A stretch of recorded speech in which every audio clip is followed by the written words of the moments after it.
छोटे देश पर कब्जा कर ले और कब्जा करके वहाँ की सारी चीज़ों का इस्तेमाल करें। जैसे कि अंग्रेजों ने भारत पर कब्जा किया और भारत की जितनी भी चीज़ें थी उन सबका वो इस्तेमाल करते थे। तो जब कोई बड़ा देश किसी छोटे देश पर अधिकार कर ले और वहाँ की आर्थिक चीज़ों का जो भी वस्तुएं हैं, संसाधन है, उनके संसाधनों का दोहन करे तो उस छोटे देश को क्या कहते हैं? उपनिवेश कहते हैं। ठीक है। और है आर्थिक क्रियाएं। आर्थिक क्रियाएं, तो आर्थिक क्रियाएं क्या होती हैं? आर्थिक क्रियाएं होती है वैसी क्रियाएं या वैसे काम जिनसे हमें आमदनी हो। क्या हो? आमदनी। यानी कोई भी काम करते हैं जिससे हम कमा सकते हैं उसे हम कहते हैं आर्थिक क्रिया। इतना तक समझ में आया? अब ये अर्थव्यवस्था का दो प्रमुख कार्य बताता है, वस्तुओं और सेवाओं का उत्पादन और रोजगार प्रदान करना। इसे मिटा दे। अर्थव्यवस्था की क्या कार्य है जी? पहला इसका कार्य है वस्तुओं और सेवाओं का उत्पादन करना। क्या करना? वस्तुओं और सेवाओं का उत्पादन। सृजन में तो हाँ, सृजन उत्पादन या सृजन। ठीक है, सृजन करना। और दूसरा क्या हो जाता है जी? रोजगार। क्या करना? रोजगार। अगर हमें रोजगार प्राप्त न हो तो हमें आमदनी प्राप्त होगा क्या? नहीं होगा ना। रोजगार के लिए अवसर देता है। क्या देता है जी? रोजगार के लिए अवसर देता है, यानी कि मौका देता है। हमें ये अवसर देता है कि हम अपने देश में, अपने राज्य में या दूसरे देश में जाकर पैसा कमा सकते हैं, आर्थिक क्रियाएं कर सकते हैं। दूसरा क्वेश्चन लिखा लोगे, दूसरा भी हो गया। तो यहाँ देखो, वस्तुओं और सेवाओं का उत्पादन। वस्तु मतलब होगी ये सारी चीज जो भी सामान है इसका उत्पादन कर रहे हैं, और सेवा का मतलब जो हम कर रहे हैं। जो हम कर रहे हैं वो क्या कहलाएगा? सेवा का। हम पढ़ा रहे हैं ये सेवा, डॉक्टर इलाज कर रहा है वो सेवा, वकील जो कर रहा है वो सेवा है। समझ में आया ना? तो ये सब चीजें सेवा। तो ये भी किस में आता है? अर्थव्यवस्था में तो आता है।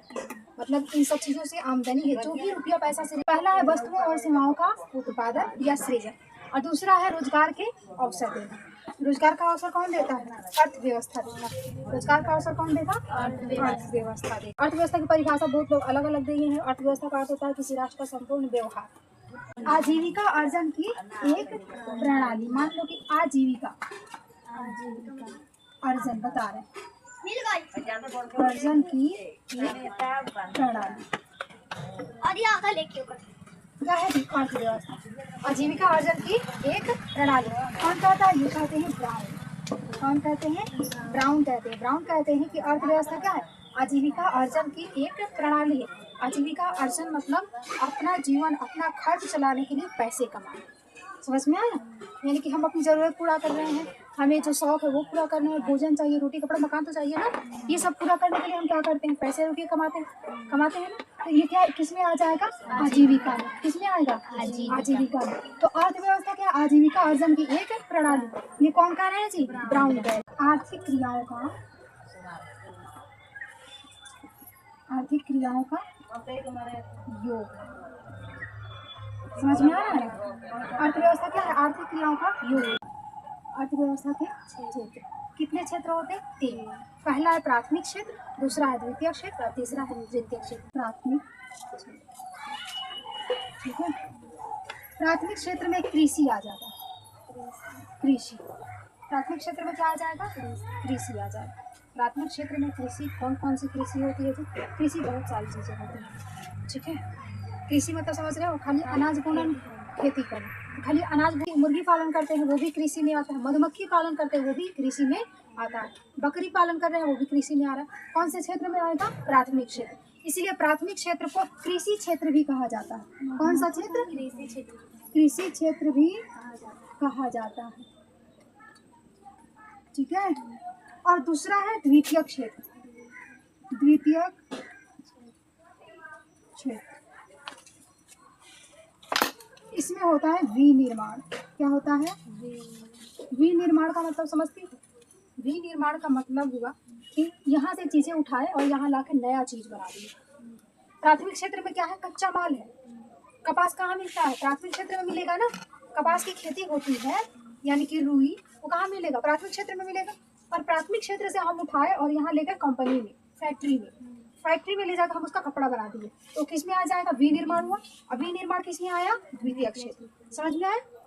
प्राथमिक क्षेत्र में कृषि, जहाँ से हम कच्चा माल प्राप्त करें, और द्वितीय क्षेत्र में विनिर्माण, यानी कि हमें नई नई चीजें यहाँ बनाते हैं। क्या समझ में आया। और तीसरा है तृतीय क्षेत्र। तीसरा कौन सा है, तृतीय क्षेत्र। तृतीय क्षेत्र को सेवा क्षेत्र भी कहा जाता है। क्या कहा जाता है, सेवा क्षेत्र। सेवा क्षेत्र में जितने भी सेवा करने वाले लोग हैं वो लोग आ जाएंगे। जितने भी सेवा करने वाले लोग हैं वो किसमें आ जाएंगे, सेवा क्षेत्र यानी तृतीय क्षेत्र में। जैसे कि बैंक हो गया, व्यापार हो गया, शिक्षक हो गए, वकील हो गए, ये सब किस में आ जाएंगे, तृतीय क्षेत्र में। ठीक है, समझ में आ गया ना। क्रियाएं जिसे करने से हमें आय प्राप्त हो तो उसको कहते हैं आर्थिक क्रियाएं। ठीक है।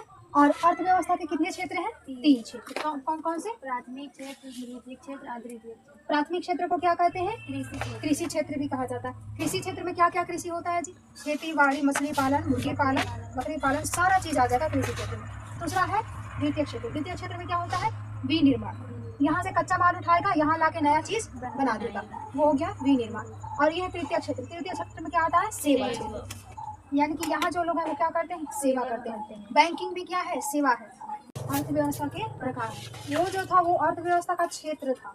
ठीक है, अर्थव्यवस्था के 3 क्षेत्र, इसमें भी पढ़ना अर्थव्यवस्था के प्रकार, 3 प्रकार। ठीक है, कंफ्यूज नहीं होना, वो क्षेत्र है और ये प्रकार है। तो अर्थव्यवस्था कैसी होती है, एक होता है पूंजीवादी अर्थव्यवस्था। कैसी अर्थव्यवस्था, पूंजीवादी अर्थव्यवस्था। तो फिर गलती लिख दिए ना, हाँ, बहुत छूट जा रहा है, पता नहीं किस। पूंजीवादी अर्थव्यवस्था में क्या होता है, सब कुछ प्राइवेट होता है। सब कुछ कैसा होता है, प्राइवेट होता है। प्राइवेट का मतलब कहें तो जैसे कि प्राइवेट स्कूल हो गया, प्राइवेट हॉस्पिटल हो गया, प्राइवेट कंपनी हो गई, प्राइवेट एयरपोर्ट हो गया, प्राइवेट रेलवे हो गया, ये सब चीज़ें कैसे हो जाएंगी, प्राइवेट। पूंजीवादी अर्थव्यवस्था में देखोगे तो यहाँ महंगाई भी ज़्यादा रहती है, क्योंकि दूसरा है समाजवादी। ठीक है, समाजवादी अर्थव्यवस्था में होता है जो सब कुछ सरकारी होता है। सब कुछ कैसा होता है, सरकारी होता है, जैसे कि है समाजवादी अर्थव्यवस्था। ठीक है, चीन और क्यूबा। तीसरा हो गया मिश्रित अर्थव्यवस्था। तीसरा क्या होगा, हाँ, जिसमें दोनों मिक्स होगा, जैसे कि भारत। जैसे कि भारत, हमारे भारत में पूंजीवादी और समाजवादी दोनों अर्थव्यवस्था है, यानी कि प्राइवेट स्कूल भी चलता है, सरकारी स्कूल भी चलता है। समझ में आया ना, कुछ सरकारी है कुछ प्राइवेट है, यानी कि दोनों जहाँ मिले जुले हो उसको क्या कहेंगे, मिश्रित अर्थव्यवस्था। तीनों समझ में आ गया ना। पूंजीवादी अर्थव्यवस्था में स्वामित्व किसके हाथ में होगा, निजी व्यक्ति के हाथ में, निजी कंपनी के हाथ में। दूसरे में है द्वितीय का क्या दिया, समाजवादी। समाजवादी में क्या होता है, सब कुछ सरकार के अंडर में रहता है, जैसे कि चीन और क्यूबा। चीन में तो जो सरकार चाहती है वही होता है, सरकार के खिलाफ कुछ नहीं हो सकता। मिश्रित अर्थव्यवस्था, मिश्रित अर्थव्यवस्था जैसे कि भारत। अर्थव्यवस्था का विकास, इसका विकास कैसे हो सकता है, पहला है, मान लो कि कपड़ा बन रहा, ठीक है, आज 10 कपड़ा बना, कल 20 बना, परसों 40 बना, ये क्या है, हमारा उसमें आर्थिक रूप से विकास हो रहा है ना। आर्थिक रूप से विकास का मतलब हो गया कि आज हम 10 बेचे, कल 20 बेचेंगे, कमाएंगे ना बेच के, तो हमारा अर्थ बढ़ रहा है कि नहीं, पैसा बढ़ रहा है कि नहीं, तो यहाँ आर्थिक विकास हो रहा है। तो आर्थिक विकास में क्या होता है, उत्पादन का क्षेत्र बढ़ाया जाता है। क्या बढ़ाया जाता है, उत्पादन के क्षेत्र में बढ़ोतरी। ठीक है, बढ़ोतरी मतलब उसमें विकास करना, बढ़ाना, और दिया है इसमें। ठीक है, तो इससे क्या होगा, उत्पादन जब बढ़ेगा, जब उत्पादन बढ़ेगा, मान लो कि उत्पादन को हम क्या दिए, बढ़ा दिए, तो जैसे ही उत्पादन बढ़ेगा हमारा आय बढ़ेगा। आय बढ़ेगा कि नहीं, जब हमारा आय बढ़ेगा तो देश का भी आय बढ़ेगा, तो इससे क्या बढ़ेगा जी, राष्ट्रीय आय बढ़ेगा। क्या बढ़ेगा, राष्ट्रीय आय बढ़ जाएगा। समझ में आया ना, समझ में आया। आर्थिक विकास का मतलब क्या हुआ, उत्पादन के क्षेत्र में बढ़ोतरी। जितना ज़्यादा उत्पादन करेंगे उतना ज़्यादा हमें आय प्राप्त होगा, और जब आय प्राप्त होगा, उत्पादन बढ़ेगा तो क्या बढ़ेगा जी, राष्ट्रीय आय। राष्ट्रीय आय का मतलब होता है देश की आय, प्रति व्यक्ति आय का मतलब होता है कि इंसान की अपनी आय। ठीक है, मैं कितना कमाती हूँ, ये मेरी आय। ठीक है, लेकिन ये सब अगर लोगों को मिला दी जाए तो किसका बन जाएगा, राष्ट्रीय आय, यानी कि देश की। कोई चीज़ लेनी है तो उसके बदले में दूसरी चीज़ दे देगी। मान लो कि हमें ज़रूरत है कपड़े की, ठीक है, कपड़ा लेना है और मेरे पास बकरी, तो हम उसे बकरी दे देंगे और कपड़ा ले लेंगे, तो हमें कपड़े की ज़रूरत है। लेकिन बताओ, अगर उसे बकरी की ज़रूरत ना हुई तो वो कहेगा हम बकरी क्यों ले, ये चीज़ आ सकती है। और दूसरी चीज़ कि बकरी की कीमत कपड़े की कीमत से ज्यादा है कि नहीं। मान लो कि बकरी बिकेगी तो किस तरह लोग 2000 3000 4000 में बेचते, कपड़ा हमारा 150 200 में आ सकता है। लेकिन पहले लोग ये नहीं ना सोचते थे कि किसकी कीमत ज़्यादा है किसका कीमत कम है। उन्हें आदान प्रदान करना था, आदान प्रदान करना था। आदान प्रदान कर लिए, हम अपना दे दिए उनको, उनसे ले लिए हम, ठीक है। तो इस तरह से आदान प्रदान हो गया। तो उससे फिर दिक्कत आई। उसके बाद चमड़े का उपयोग करने लगे, चमड़े का सिक्का का उपयोग करने लगे। उसके बाद चांदी के सिक्के आए, तांबा के सिक्के आए। उसके बाद जाके हमारा ये जो आज चलाते हैं हम लोग कागज का सिक्का, वो मुस्लिम शासक था, शिहाबुद्दीन नाम था उसका, वो चलाया था चमड़े का सिक्का, एक दिन के लिए चलाया था। लेकिन वैसे चमड़े का लेन देन होता था, पहले लोग चमड़ा से बहुत काम करते थे ना। चमड़ा का आज भी तो बनता है, जूता बनता है, बेल्ट बनता है कि नहीं। लोग पढ़ा देखिए और ये पढ़ाई की रहने देखो, ना नहीं ना जाओगे, याद करना है। जाएंगे तो रिविजन नहीं, क्वेश्चन आंसर याद करना है। इस लेसन का क्वेश्चन आंसर याद करना। ये तो समझ में आ गया। आर्थिक विकास का उत्पादन के क्षेत्र में बढ़ोतरी, उत्पादन बढ़ेगा तो राष्ट्रीय आय भी बढ़ेगा, ठीक है। अब पढ़ना है मौद्रिक विकास। मौद्रिक विकास पढ़ना है, तो मौद्रिक विकास पढ़ना है। तो मौद्रिक विकास में सबसे पहला है वस्तु विनिमय प्रणाली। सबसे पहले कौन सा है? वस्तु विनिमय प्रणाली। वस्तु विनिमय प्रणाली में क्या होता था? वस्तुओं का आदान प्रदान। क्या होता था? वस्तुओं का आदान प्रदान। कुछ ले लिए, कुछ ले लिए, यही चलता था। ये भी उस समय के कुछ टाइम के मतलब था। उसके है मौद्रिक प्रणाली। उसके बाद क्या आया? मौद्रिक प्रणाली। तो मौद्रिक प्रणाली में क्या है? मुद्रा से वस्तुओं का आदान प्रदान। मुद्रा से वस्तु के आदान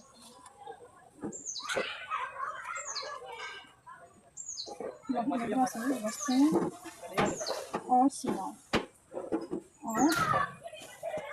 सेवाओं का विनिमय किसे कर रहे हैं? मुद्रा से। आज तुम लोग पढ़ रहे हो, पैसा देकर पढ़ रहे हो। कोई वस्तु हम खरीदते हैं, कपड़ा ही खरीदते हैं तो पैसा देकर खरीदते हैं। ये किसका हिस्सा है? मौद्रिक प्रणाली का। किसका हिस्सा है? मौद्रिक प्रणाली। तीसरा है बैंकिंग प्रणाली। तीसरा क्या है? बैंकिंग प्रणाली। आज के टाइम में क्या चल रहा है? बैंकिंग प्रणाली। हम जाते हैं बैंक से पैसा निकालते हैं ना, बैंक से पैसा निकालते हैं, अपना खर्च करते हैं। बैंकिंग प्रणाली हो गया। उसके बाद कोर बैंकिंग प्रणाली। उसके बाद कौन सा है? कोर बैंकिंग प्रणाली। समझाते हैं। इसके बाद आ गया है एटीएम। हाँ, पे फोन से भी होता है। एटीएम हो गया, क्रेडिट कार्ड हो गया, डेबिट कार्ड हो गया। इसमें आता है ना क्रेडिट कार्ड, डेबिट कार्ड, सब समझाएंगे, ठीक है। पहला क्या है? वस्तु विनिमय प्रणाली में वस्तुओं का आदान प्रदान। एक वस्तु लिए दूसरा वस्तु दे दिए। मौद्रिक प्रणाली में है वस्तुओं का या सेवाओं का मापन किससे होगा? मुद्रा से। और तीसरा है बैंकिंग प्रणाली, यानी कि बैंक के माध्यम से हम पैसा उठाते हैं, अपना काम करते हैं। चेक समझते हो? चेक एक छोटा सा फॉर्म जैसा होता है, उसमें हम भर देते हैं कितना अमाउंट तुम्हें देना है और उस पर साइन करते हैं। तुम ले जाओगे अपने बैंक में, ले जाके जमा करोगी, वहाँ से वो हो जाता है। फॉर्म भरते हैं। वही चेक। बैंकिंग प्रणाली तो समझ में आ गया, हम बैंक से ट्रांजेक्शन कर सकते हैं। अब है कोर बैंकिंग प्रणाली। कोर बैंकिंग प्रणाली का मतलब हो गया कि जैसे कि हम यहाँ से बहुत दूर रिश्तेदारों को पैसा भेज सकते हैं। यहाँ से कोई दिल्ली, हमें दिल्ली पैसा भेजना तो किसके अंदर आएगा? कोर बैंकिंग प्रणाली। एटीएम है ऑटोमेटिक टेलर मशीन, यही है ना। तो ये हम क्या करते हैं? कार्ड डालते हैं और पैसा निकालते हैं। ये है क्रेडिट कार्ड और डेबिट कार्ड। ये प्लास्टिक के कार्ड है जिसके माध्यम से हम पैसा निकाल सकते हैं, जमा कर सकते हैं, यानी कि लेन देन कर सकते हैं, ट्रांजेक्शन हो सकता है, ठीक है। तो ये हो गया मौद्रिक विकास। राष्ट्रीय आय समझने के लिए पहले एक साल लेना होगा। एक साल यानी कि हर साल मापा जाता है कि इस साल हमारा राष्ट्रीय आय क्या था, पिछले साल क्या था, और इसी के माध्यम से हम लोग जीडीपी जानते हैं हमारे देश का विकास हो रहा है या विकास नहीं हो रहा। ये अगर मान लो कि इस साल की अपेक्षा अगले साल बढ़ गया, इसका मतलब हमारे देश का विकास हुआ। अगर घट गया यानी कि देश का विकास मतलब बहुत बेकार हुआ, देश की स्थिति क्या हुई? बहुत बेकार हुई। तो हम एक साल में जितना भी वस्तु और सेवा का उत्पादन करते हैं, क्या करते हैं? एक साल में जितनी भी वस्तुओं और सेवाओं का उत्पादन करते हैं, उनके मौद्रिक मूल्यों के योग को राष्ट्रीय आय कहते हैं। कैसे किसे कहेंगे? मौद्रिक मूल्यों का योग। यही दिया है, मौद्रिक मूल्यों का योग, ठीक है। समय कितना? एक साल। समय कितना? एक साल में उत्पादित, कितने साल में उत्पादित वस्तुओं और सेवाओं के मौद्रिक मूल्यों का योग। एक साल में हमारे देश में जितनी भी चीज़ों का उत्पादन हो रहा है उसको क्या करेंगे, उसके मूल्यों को जोड़ देंगे। किसको जोड़ देंगे, उन मूल्यों को जोड़ेंगे तो हमें क्या पता चलेगा, राष्ट्रीय आय का पता चलेगा। अब समझ में आया ना। मान लो कि हम एक दिन में 5 शॉर्ट बेचे, एक शॉर्ट 200 रुपये का, हम कितने का बेचे, 2 बचे 10, 1000 का हो गया, हुआ कि नहीं 1000 का। तो यहाँ आय क्या कहलाएगा मेरा, 1000 रुपया। 5 शॉर्ट बेचे ही तो आय नहीं ना है, शॉर्ट से हम कितना कमाए वो आय, ठीक है। तो 1000 रुपया कमाए तो 1000 रुपया हमारा आय। वैसे ही देश में जितना भी वस्तु और सेवा का उत्पादन हो रहा है उसको बेचते हैं और उससे जो पैसा प्राप्त होता है उस टोटल पैसे को हम कहते हैं राष्ट्रीय आय। उसके बाद है प्रति व्यक्ति आय। उसके बाद क्या है, प्रति व्यक्ति आय। प्रति व्यक्ति आय का मतलब तुम्हारा आय, मेरा आय। तुम नहीं कमाते लेकिन फिर भी यहाँ तुम्हारा आय निकलेगा, ठीक है। तुम लोग नहीं कमाते हो लेकिन फिर भी प्रति व्यक्ति आय तुम्हारा आय निकलेगा। कैसे निकलेगा, क्या करेंगे, राष्ट्रीय आय में देश की कुल जनसंख्या से भाग दे देंगे। किससे भाग दे देंगे, देश की कुल जनसंख्या। समझी, देश की कुल जनसंख्या से क्या करते हैं, भाग दे देते हैं। और समझ में आया। तो हमारे पास कितना पैसा है, हमारे हिस्से में कितना है, वो प्रति व्यक्ति आय कहलाता है। यानी कि एक इंसान की आय क्या कहलाती है, प्रति व्यक्ति आय कहलाती है। यहाँ तक समझ में आ गया। राष्ट्रीय आय यानी कि देश की आय, प्रति व्यक्ति आय यानी कि एक व्यक्ति की आय। एक व्यक्ति की आय निकालने के लिए क्या करेंगे, राष्ट्रीय आय में देश की कुल जनसंख्या से भाग देंगे। समझ में आया। बिहार के पिछड़ेपन, पिछड़ेपन का कारण, रोजगार नहीं होगा। रोजगार मिल गया तो मतलब पैसा आ रहा है, पैसा आ रहा है तो हम पीछे कैसे हैं, पैसा आ रहा है तो हम कैसे पीछे, हाँ जनसंख्या हो जाएगा, बहुत बड़ी जनसंख्या। सबसे बड़ा चीज क्या है, जनसंख्या। हमारे यहाँ क्या है, पहली चीज है बढ़ती जनसंख्या। जनसंख्या बहुत तेजी से बढ़ रहा है। मान लो कि खेत है किसी के पास 2 कट्ठा, 2 कट्ठा नहीं, मान लो कि 10 कट्ठा, उसके घर में 2 आदमी खाने वाले। 10 कट्ठा में अनाज का उत्पादन किया, साल भर खाएगा बैठ के, खाएगा 2 आदमी है घर में। अगले साल मान लो कि 10 आदमी हो गए उसमें, जनसंख्या बढ़ा लेकिन आमदनी नहीं बढ़ी। उसी 10 कट्ठा खेत में हम उत्पादन करके खाना, समझ में आया ना। तो जनसंख्या बढ़ने से यही दिक्कत होता है, जनसंख्या बढ़ रही है लेकिन उत्पादन नहीं बढ़ रहा है। उत्पादन जब नहीं बढ़ेगा तो इससे देश का विकास या राज्य का विकास नहीं होगा। तो बिहार के पिछड़ेपन का पहला कारण क्या हो गया, बढ़ती हुई जनसंख्या। क्षेत्र वही है, कल कारखाने है नहीं, अब जो भी है उसी में लोग क्या करते हैं, कमाते हैं, खाते हैं। तो बिहार के पिछड़ेपन का कारण बढ़ती जनसंख्या। देश में सबसे ज्यादा जनसंख्या घनत्व तो कहीं है तो वो है बिहार। हाँ, जनसंख्या घनत्व का मतलब नहीं समझ रहे हो तो मान लो कि भाई 5 किलोमीटर एरिया, ठीक है, और यहाँ ऐसे ऐसे लोग भरे हुए, ऐसे ऐसे लोग भरे हुए, तो इसको कहते हैं जनसंख्या घनत्व।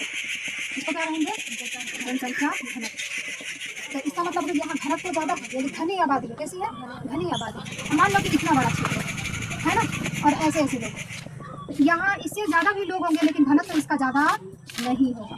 घनत्व इसका ज़्यादा नहीं होगा क्योंकि इसके पास क्षेत्र बहुत बड़ा है, क्षेत्र बहुत बड़ा है। जनसंख्या घनत्व वहाँ भी बहुत है, दिल्ली में सबसे ज़्यादा जनसंख्या, सबसे ज़्यादा जनसंख्या यूपी में है, क्योंकि यूपी सबसे बड़ा है, बहुत बड़ा है।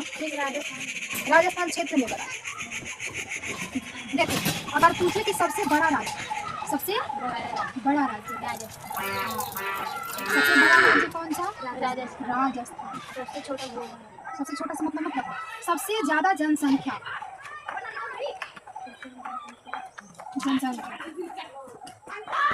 उत्तर प्रदेश। कौन सा प्रदेश, अगर कहे कि जनसंख्या के आधार पर सबसे बड़ा राज्य कौन सा है, उत्तर प्रदेश। उसके बाद पूछे कि सबसे ज्यादा जनसंख्या घनत्व कहाँ है, तब बिहार।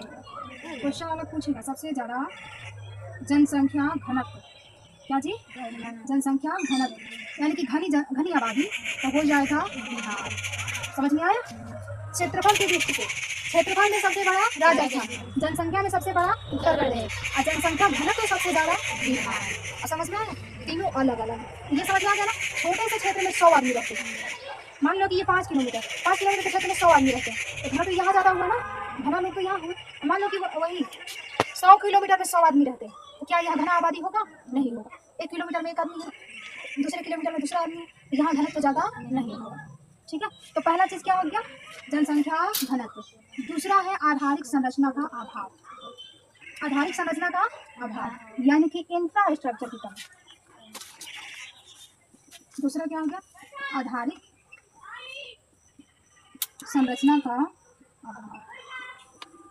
क्या हमारे यहाँ कोई कंपनी लग रही है, नहीं लग रही। कोई कारखाना लग रहा है, नहीं लग रहा, कुछ नहीं हो रहा है। तो इसमें क्या आ रहा है, आधारिक संरचना का अभाव। तीसरा हो गया बाढ़। तीसरा क्या हो जाएगा, बाढ़। हर साल बाढ़ आ रहा है, हर साल। हाँ, कोसी नदी से हर साल बाढ़ आता है ना। हाँ। कौन सी? कोसी नदी। कोसी नदी आती है, सब बहा के लेके चली जाती है। तो बाढ़ आया तो इससे विनाश होगा। और एक चौथी चीज है, कृषि पर निर्भर। किस पर निर्भर था? कृषि पर निर्भर।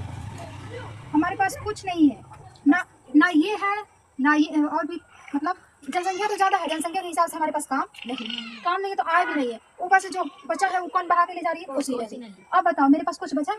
खेती किए, बाढ़ में बह गया, उस साल के लिए हम अनाज कहाँ से लाएंगे? नहीं है हमारे पास। तो कृषि पर निर्भरता का मतलब हुआ कभी सुखाड़ पड़ गया तो भी अनाज का उत्पादन, कभी पानी की कमी हो जाए या फिर ज्यादा पानी आ जाए, यानी कि बाढ़ या सुखाड़ आ जाए, तो हमारी कृषि बर्बाद हो जाती है। तो कृषि पर निर्भरता भी एक पिछड़ेपन का कारण है। इसके अलावा और कोई काम रहता है, जैसे कि अभी देखो हमारे पास गैस नहीं मिलता, चूल्हा पे बना रहे हैं ना, क्योंकि हमारे पास लकड़ी है। अगर लकड़ी भी नहीं होता तब क्या होता? बिना खाए मरने के अलावा कोई रास्ता था? तो वही बिहार के पिछड़ेपन का कारण कृषि पर निर्भरता। मान लो किसके पास सिर्फ एक ही ऑप्शन है, कृषि, खेती करो खाओ, उसी में रहो, ठीक है। ये कृषि पर निर्भरता बाढ़ से ज्यादा क्षति होता है, ये तो देख ही रहे हो तुम लोग। औद्योगिक पिछड़ापन, गरीबी है या गरीबी बहुत ज्यादा है, गरीबी जो है वो बहुत ज्यादा है। हम कहें कि हम लोग अच्छे से खा पी तो रहे, तो गरीब कैसे हुए? लेकिन हम गरीब हैं, खाना पीना अमीरी थोड़ी है, खा रहे हैं 3 टाइम तो ये अमीर थोड़ी है। हमारे पास इतना आमदनी नहीं है कि हम हर दिन फल खा सकें, ये गरीबी है। हमारे पास इतना पैसा नहीं है कि हम लोग डेली फल खा सकें, जबकि कहा जाता है डेली सेब खाओ, कहा जाता है ना ड्राई फ्रूट्स खाओ, भोजन में शामिल करो। ये हमारे तो औकात से बाहर है कि नहीं? तो ये तो कोई अमीरी वाली चीज़ नहीं दिखाई देती, तो गरीबी बहुत ज़्यादा है। और जहाँ गरीबी है वहाँ स्वास्थ्य बहुत खराब है। स्वास्थ्य यानी कि तबीयत बहुत खराब है कि नहीं? मान लो कि हमारे पास खाने की चीज़ें ना हो तो हम कुपोषण का शिकार होने का मतलब ये होता है कि अनेकों प्रकार की बीमारियां पकड़ लेंगी, बीमारियां हो जाती हैं, तो इसीलिए स्वास्थ्य खराब हो जाता है। अब इसमें कहेगा बिहार के पिछड़ेपन को कैसे दूर कर सकते हैं? जनसंख्या सबसे पहला क्या चीज़ है? जनसंख्या को कम करो, इसको कम करो। देखो इसको क्या करेंगे? कम कर देंगे, ठीक है। आधारिक संरचना नहीं है तो इसको क्या करेंगे? बढ़ा देंगे। क्या करेंगे? बढ़ाएंगे। बाढ़, कोसी नदी, इसको रोकना पड़ेगा। बाढ़ को क्या करना पड़ेगा? रोकना पड़ेगा। बांध बनाओ, बाढ़ को रोको। लेकिन सरकार नहीं चाहती है। अगर सरकार चाहती तो कभी बांध बनवा चुकी होती, बाढ़ रोक सकती थी, लेकिन सरकार नहीं करती। कृषि पर निर्भरता, इसको कम करना चाहिए। कृषि पर निर्भरता कम करना चाहिए हमें। और भी क्या करना चाहिए? कंपनी कल कारखाने लगाना चाहिए, इंफ्रास्ट्रक्चर बढ़ाना चाहिए, ताकि हम उस पर निर्भर, ठीक है। 2 ऑप्शन 4 ऑप्शन होना चाहिए। और गरीबी को खत्म करना, गरीबी को खत्म करना। और समझ में आ गया? अमेरिका में वो इंसान गरीब है जिसके पास एक कार है। पढ़े तो हाँ, मैंने हम लोग में आता है ना APL BPL, तो जिसके पास एक कार है वो BPL में है। वो सब हेलीकॉप्टर रखता है लोग घरे घरे। कैलिफोर्निया में जाओगी तो हर घर में हेलीकॉप्टर है। हमारे यहाँ वृद्धा पेंशन 500-1000 रुपया मिलता है, उन लोग लाखों लाख मिलता है। बाप रे बाप मत करो, यहाँ के लोगों के लिए वो भी कम है। महंगाई तो है ना, हम लोग की तुलना में क्या है? उन लोग का महंगाई, उन लोग का 100 रुपया हमारे 1 रुपये के बराबर मिलता है। हम 1000 रुपये लेके जाएंगे तो 10 रुपया होगा हम लोग।